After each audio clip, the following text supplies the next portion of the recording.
ডাকিনী যোগিনী।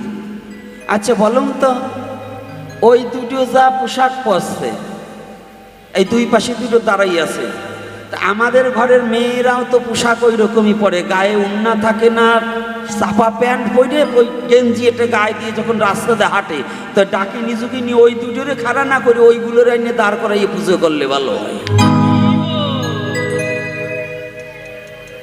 বলেন কষ্ট পাচ্ছেন নাকি? ও এই যে মায়ের পুজোর দুই পাশে দুটো দাঁড় করিয়ে রেখেছেন, এই ডাকিনী যোগিনী নিচ্ছে, ওরা বড় ডাকিনী যোগিনী, কারণ এটা মাটির মূর্তি, ওরা সমাজ নষ্ট করে না, ওরা আমার ছেলেকে নষ্ট করবে না, আমার ভাইকে নষ্ট করবে না, আমার জাতিকে নষ্ট করবে না। আর যারা অশ্লীল পোশাক পরে, সনাতন ধর্মের মেয়েরা অশ্লীল পোশাক পরে যারা ঘুরে বেড়ায়, ওরা আমার জাতি নষ্ট করছে, আমার ধর্ম নষ্ট করছে, আমার সন্তান নষ্ট করছে, আমার বংশটাকে নষ্ট করছে। এজন্যই ওগুলোর চেয়ে এইগুলো খারাপ। এজন্য ওইগুলোর চেয়ে এইগুলো খারাপ, যেগুলো নিজের শালীনতা বজায় রেখে পথ চলতে পারে না।